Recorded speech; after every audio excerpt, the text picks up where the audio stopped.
નમસ્કાર પાટવી ગુજરાતી ન્યૂઝ ચેનલમાં આપનું હાર્દિક સ્વાગત છે।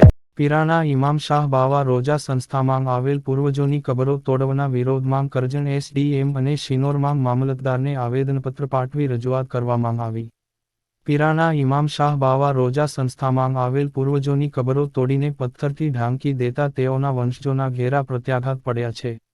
ઉપરોક્ત કૃત્યના વિરોધમાં કરજણ અને શિનોરમાં સંબંધિત અધિકારીને આવેદનપત્ર પાઠવી રજૂઆત કરવામાં આવી હતી। અત્રે ઉલ્લેખનીય છે કે જઘન્ય કૃત્ય કરનાર આરોપીઓ વિરુદ્ધ અસલાલી પોલીસ મથકે ગુનો નોંધાયો છે। પીરાના ઇમામ શાહના વંશજો દ્વારા આરોપીઓ સામે યોગ્ય કાર્યવાહી કરવાની માંગ ઉઠવા પામી છે। ઉપરોક્ત કૃત્યમાં કથિત ગંગારામ ઉર્ફે જ્ઞાનેશ્વર મહારાજ, જનાર્દન મહારાજ ફેંજપુરવાળા આરોપી તરીકે દર્શાવવામાં આવ્યા નથી એમ આવેદનપત્રમાં જણાવવામાં આવ્યું છે।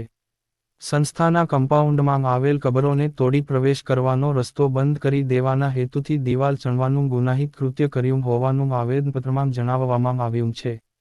દરગાહની 14 કબરો પુનઃ સ્થાપિત કરવા તેમજ હર્ષદ પટેલ, પિન્ટુ પટેલ, જનાર્દન મહારાજ ગંગારામને જેલ ભેગા કરવા માંગ કરી છે। ટેમ્પલેટ સાથે પીર ઇમામશાહ બાવાના વંશજોએ આવેદનપત્ર પાઠવ્યું હતું। પીરાના રિપોર્ટર માંગ મોહસિન કારા।